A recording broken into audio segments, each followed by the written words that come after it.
Battle Hymn of the Republic.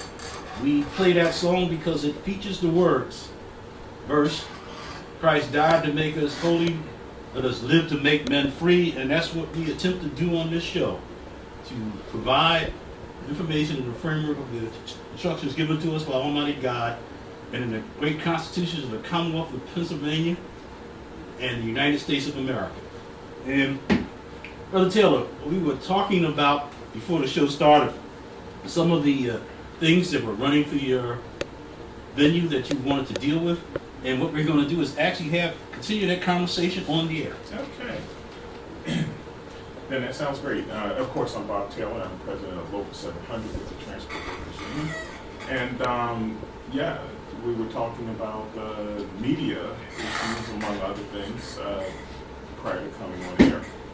And I think that we have shared views that the mainstream media no longer serves the majority of the people.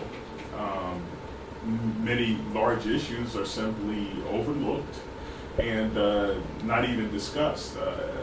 Fortunately, the alternative media, such as this program, have come to the forefront, and that's been a big blessing, so that we can talk of things that are not generally discussed in the otherwise mainstream media. And I want you to give to the listening audience the background of your union and the top thing that your membership has concerned about that you were presenting to the City Council. Well, the background of membership, our membership has had its charter since 1952. We mostly handle transit workers. That's people that work with buses and automobiles. In our case, we work mostly with garage and parking people. We're also closely affiliated with the SEPTA workers. That's Local 234, which has a large base of their membership among the SEPTA operators. And what we were talking about what I was talking about most recently, which I believe concerns our membership and everyone else, is the resolution before the City Council to ask President Obama to bring back some of the military resources and redeploy those into domestic concerns such as education and that sort of thing. So, and I think that a very important point is that we should not be involved in many of the wars that I think that we're currently engaged in.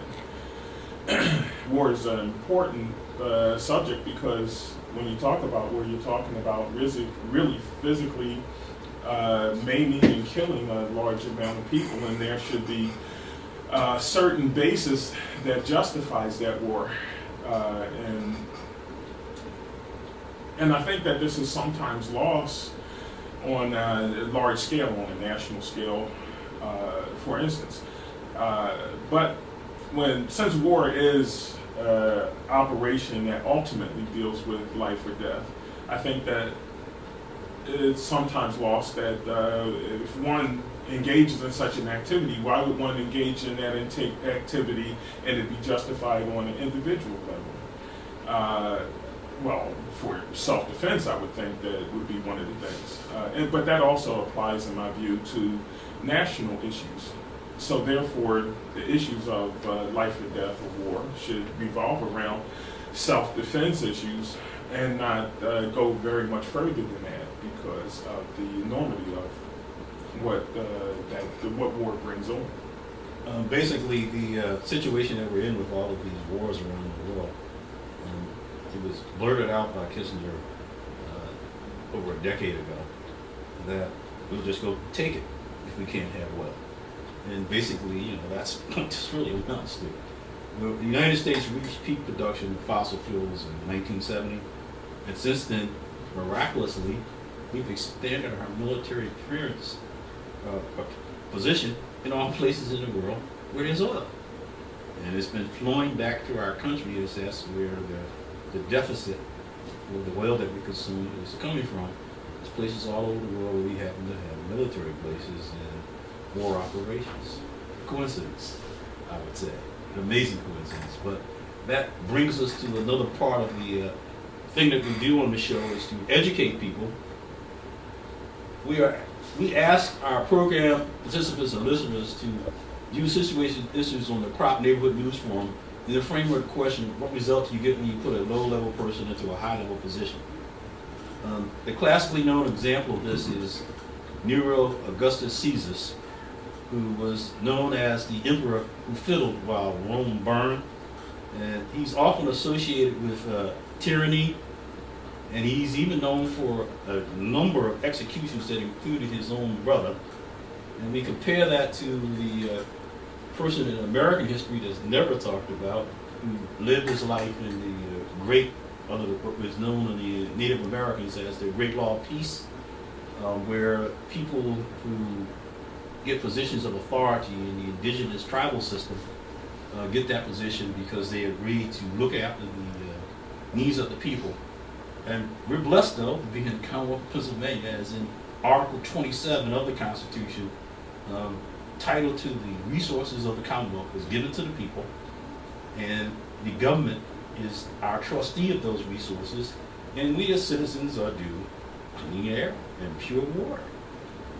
And those things are being endangered by what we were talking about that day.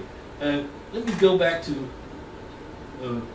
Chief Joseph, who lived his life, and he said we can all live in peace, treat all men alike, give them all the same law, give them an even chance to live and grow. All men were made by the same great spirit, Chief. They are brothers. The earth is the mother of all people, and all people should have equal rights upon it.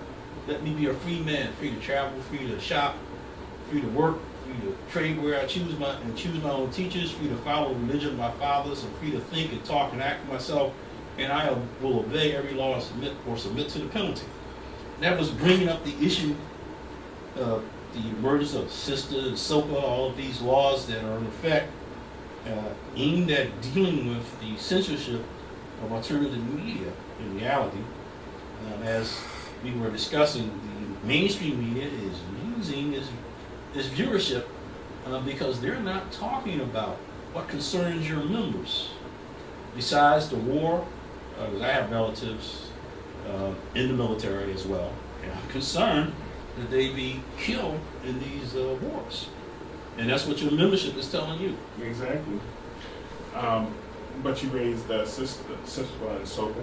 Those are bills that ostensibly are supposed to, I believe, protect the recording industry. But its underlying theme is that they give so much power to the government, actually, that you have to be worried that it will be used to actually suppress our First Amendment rights to free speech, as well as our rights to worship and everything else, because hidden in those bills are provisions that would permit the government to shut down without judge, jury, or anything else, stations or websites that the government says would committed some sort of violation.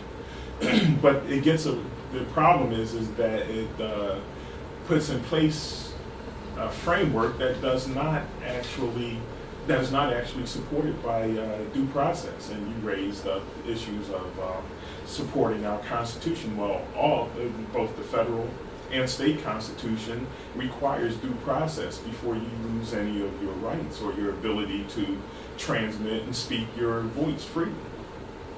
So I think those are real concerns. And have you heard on the mainstream media any discussion of this? No, that's exactly my point is that you don't hear this on mainstream media at all. So therefore, our people have no basis to form an opinion. Yet this legislation is being pushed, sometimes in fits and starts, but sometimes it proceeds without a public scrutiny, and it gets through, and nobody is the wiser until something happens in their personal life where they're shut down or something like this. But it's important that we know about these issues now so that we can form an intelligent resistance against these items, and either modify them to meet our public needs or at least protect our public rights, or in my